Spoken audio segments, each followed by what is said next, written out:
Coucou les amis. Je viens vous parler, les amis, de la pleine lune en Verseau. Pour comprendre cette pleine lune en Verseau, il faut quand même faire un petit récap sur la nouvelle lune en Cancer qui a eu le 17 juillet. Et d'ailleurs, c'est marrant parce que c'est exactement la même heure, à 3 minutes près, pour ceux qui aiment la précision. Donc, on avait la conjonction Lune-Soleil en Cancer qui était vraiment face à Pluton. C'était les grands trucs qu'on avait vus, c'est que Vénus était au bout de son premier passage sur sa période de rétrogradation. Quelques jours après, le 23, elle a commencé à reculer. Reculer sur le zodiaque, parce qu'en fait, les planètes ne reculent pas, en vrai. D'accord ? C'est juste qu'elles avancent moins vite. C'est comme si vous étiez dans un train et que Luc Bichet nous explique ça. Vous êtes dans un train qui va à une certaine vitesse et vous avez un train à côté de vous qui avance aussi mais moins vite que vous et vous avez l'impression qu'il recule. Ok ? Donc il recule sur la Carto, mais elle recule sur la Carto, mais pas dans la vraie vie, voyez-vous. Et Mercure pareil parce que lui aussi va bientôt rentrer dans sa boucle de rétrogradation.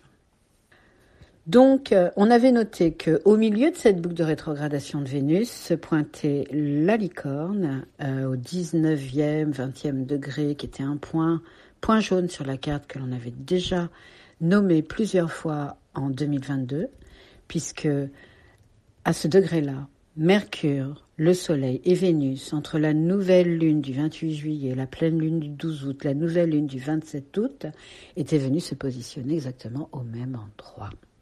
Et donc, on avait regardé le degré sabian de ce truc et on a dit, ok, ça parlait de l'homme de nature.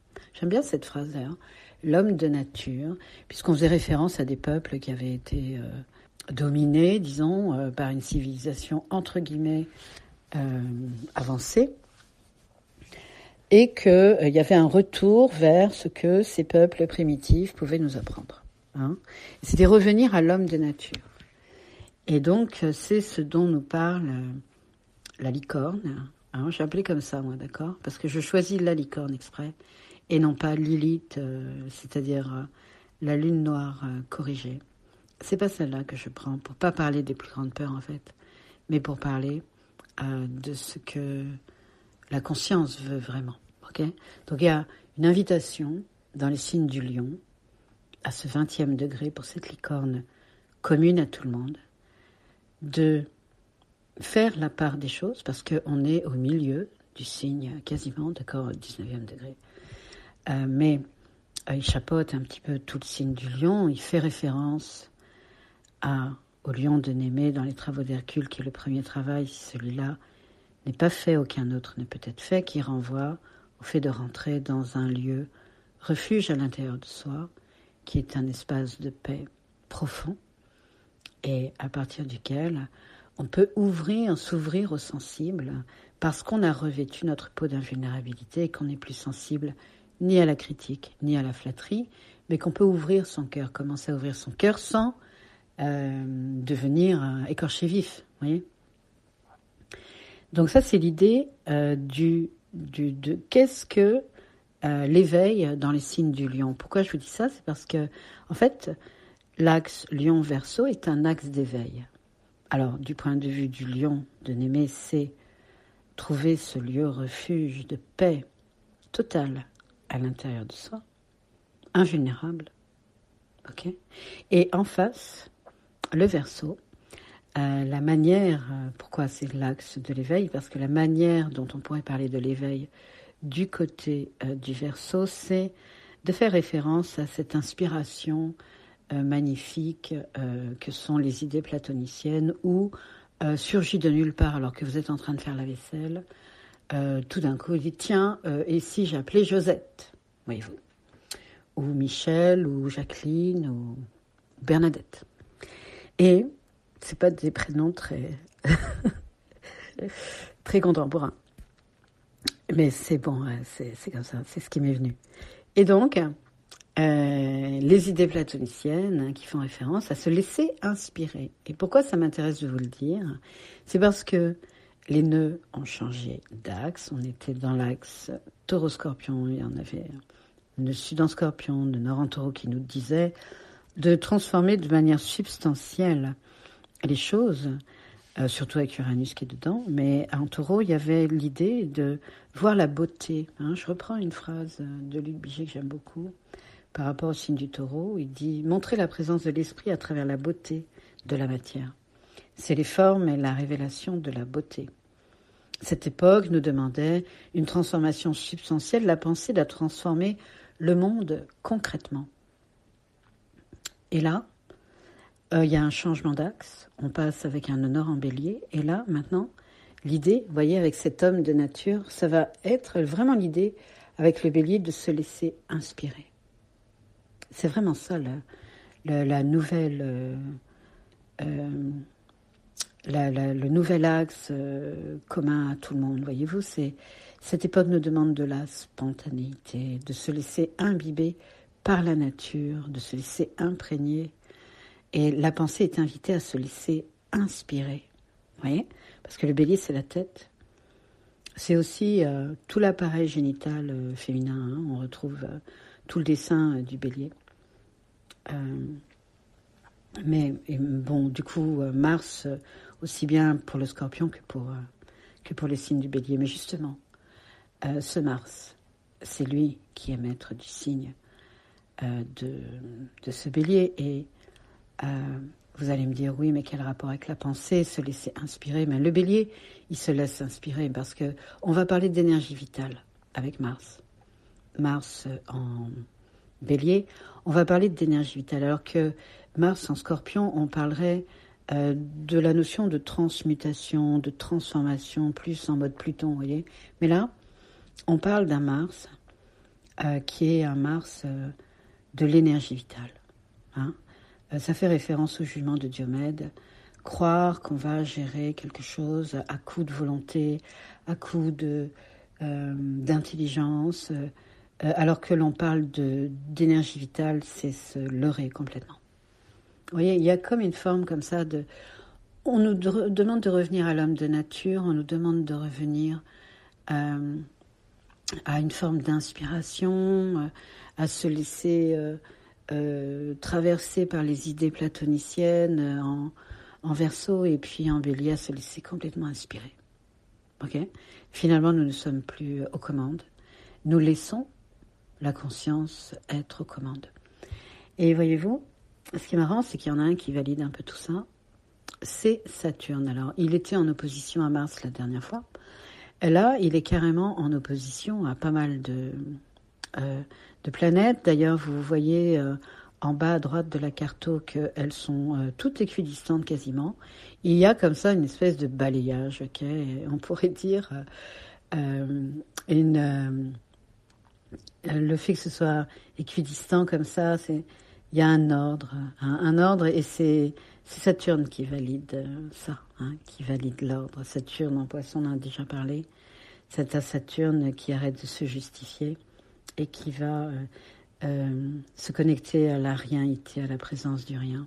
Ok, donc moi, j'adore Saturne en Poisson. Je trouve qu'il est tellement bien ici. Il n'est pas en maîtrise, hein, mais bon, on peut ne pas être en maîtrise et être parfaitement bien.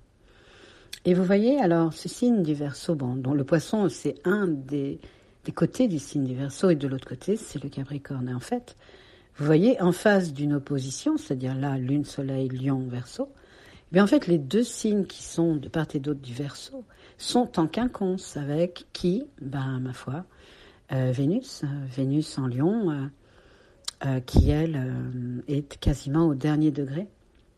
Elle a commencé sa rétrogradation depuis quelques jours. Et d'ailleurs, quand elle commence sa rétrogradation, c'était le 28, ok, 28-07-23. Et Mercure, quand il va commencer sa rétrogradation, lui, il est en train de commencer son premier passage. Mercure, quand il va être rétrogradé, ce sera le 28-08, le 27-08-23, ok, exactement le même jour. À un mois près. Ok, donc, en face de Vénus, on a ce quinconce. Luc Biget nous dit un quinconce, c'est un aspect majeur. C'est donc les signes qui sont de part et d'autre de l'opposition, d'accord? Donc il demande une autre perspective. C'est pas un truc vraiment conscient, c'est plus un truc énergétique.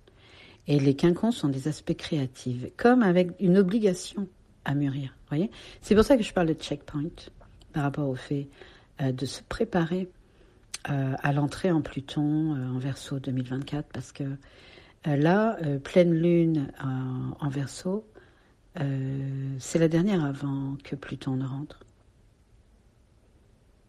Et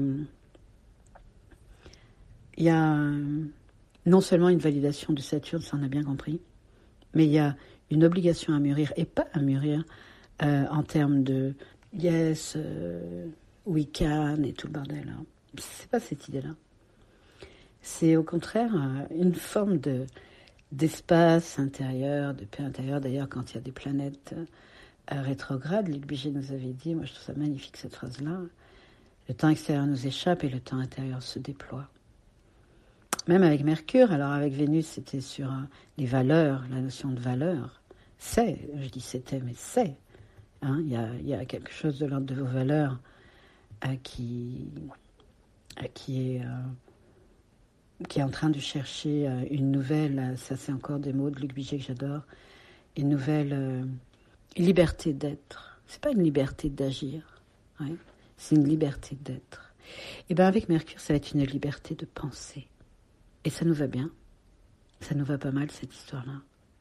Quand Mercure va se mettre à rétrograder. Ce qui est marrant, c'est que au moment, alors ça je l'ai vu, donc je vous ai mis les 2 boucles de rétrogradation que j'ai dessinées, et au moment où, alors attendez, je me paume un peu là, au moment où Vénus sera au niveau du point 7 de la boucle de rétrogradation, c'est-à-dire fin septembre.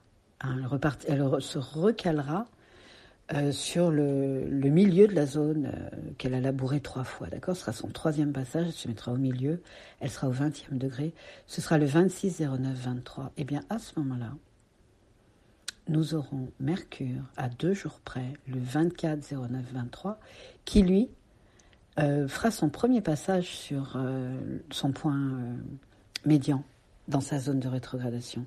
C'est pas pour rien tout ça, vous savez. Parce que, par exemple, vous voyez, on avait, quand Mercure sera au milieu de sa zone de rétrogradation, qu'il aura commencé à rétrograder, à reculer, d'accord ? Il sera au point 5 de la boucle. Vous regardez, s'il vous plaît, vous cliquez, vous allez voir les 2 boucles. Eh bien, ce sera le 6-09-23. Ce sera donc une conjonction Soleil-Mercure, d'accord ?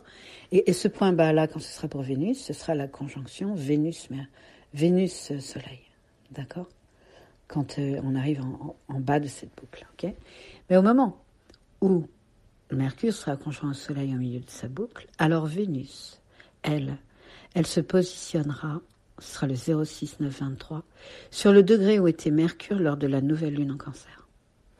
Vous voyez ? Tous ces trucs-là sont des indices. On est vraiment dans le monde de l'indiciel, hein, pour trouver des indices de tout ça. Donc, en fait, on est entre un Mercure qui, là,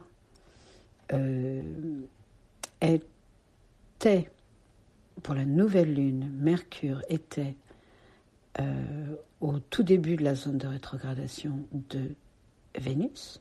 Vous voyez, Vénus était à la fin, la licorne était entre les deux, entre les pensées, les valeurs. Et là, vous voyez, pour la pleine lune du 1er août, eh bien, Mars est positionné exactement au degré où il y aura la conjonction Mercure-Soleil, qui est donc la zone médian, enfin le milieu de la zone de rétro de Mercure. Tout ça pour vous dire quoi ?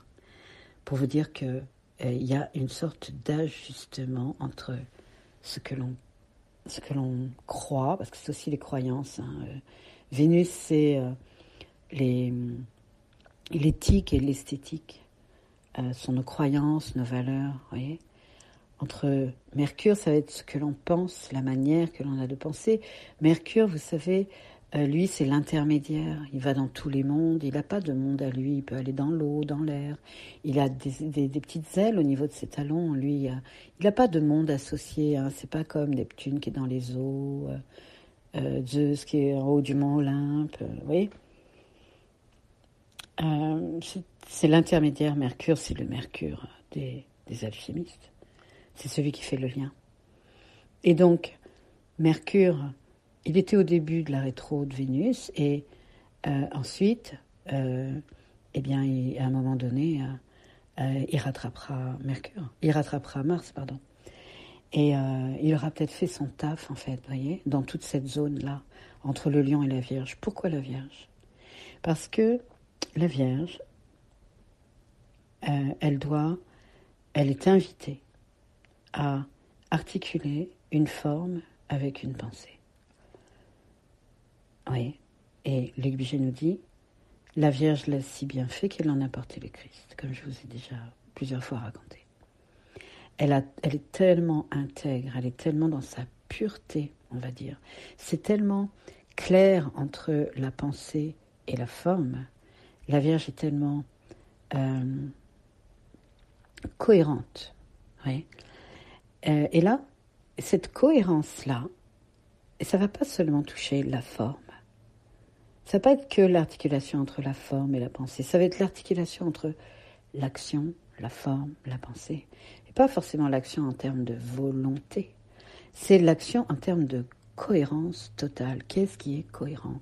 Et c'est la licorne qui nous donne le ton de tout ça, avec cette nature naturante, avec cet homme de nature, avec le fait de nous dire rentrez dans votre nature profonde, qui est cet espace de paix profond à l'intérieur de vous.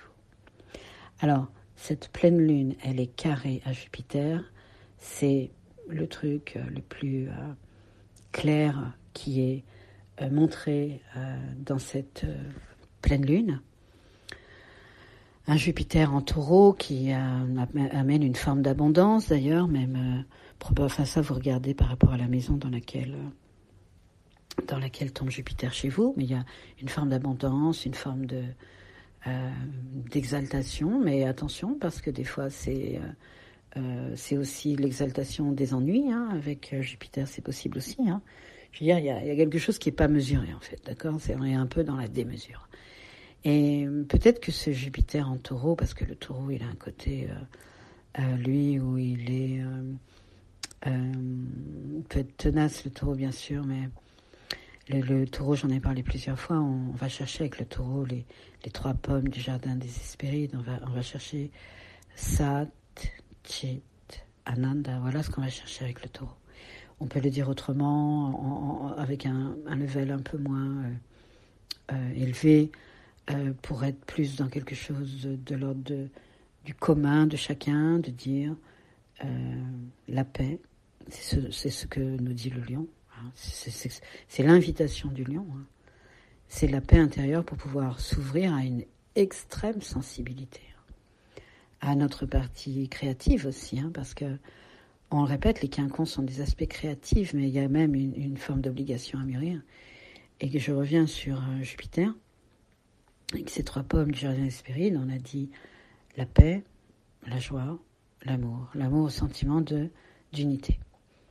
Et Jupiter ici, carré, peut-être qu'il vient nous parler de cette juste mesure, parce que vous savez, c'est comme l'homéostasie, c'est-à-dire le corps a une capacité naturelle à revenir à un état d'équilibre pour peu qu'on arrête de lui filer des trucs qu'il ne peut pas gérer, quoi, hein.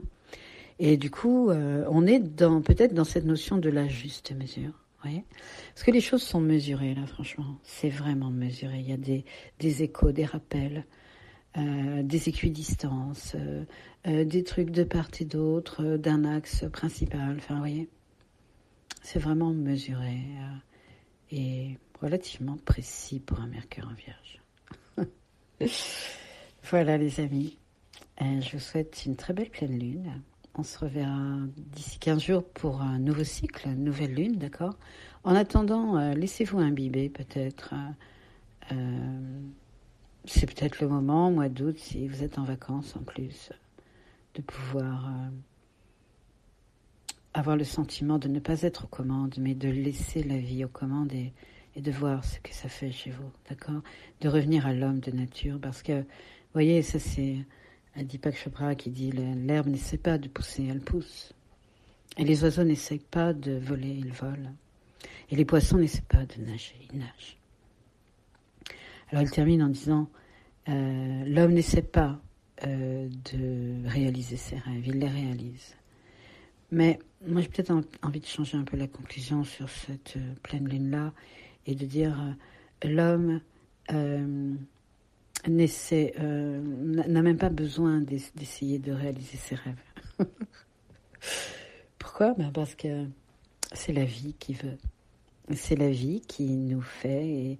Et pour ça, il faut suivre l'élan du cœur. Et pour suivre l'élan du cœur, il faut avoir créé cet espace de paix à l'intérieur de soi pour ne pas avoir peur. Vous voyez? Se sentir aidé, aimé, en confiance, avec toute cette bonté dont nous parle le taureau et ce Jupiter en taureau qui, oui, nous dit d'être dans la juste mesure sur cet axe d'éveil, être dans la juste mesure, mais qui n'empêche pas le rêve au sens... non pas le rêve inabordable, c'est pas ça. C'est, on va dire, la poétique de la rêverie, vous voyez? Parce que c'est notre nature. C'est notre nature, l'émerveillement. Et on a démarré avec une lune en Cancer, on parle de l'enfant intérieur, de cet émerveillement qu'est la vie, pour peu que certains nous lâchent un peu la grappe, on va dire. Allez mes amis, super pleine lune à vous, je vous embrasse, je vous dis à tout bientôt. Bye bye.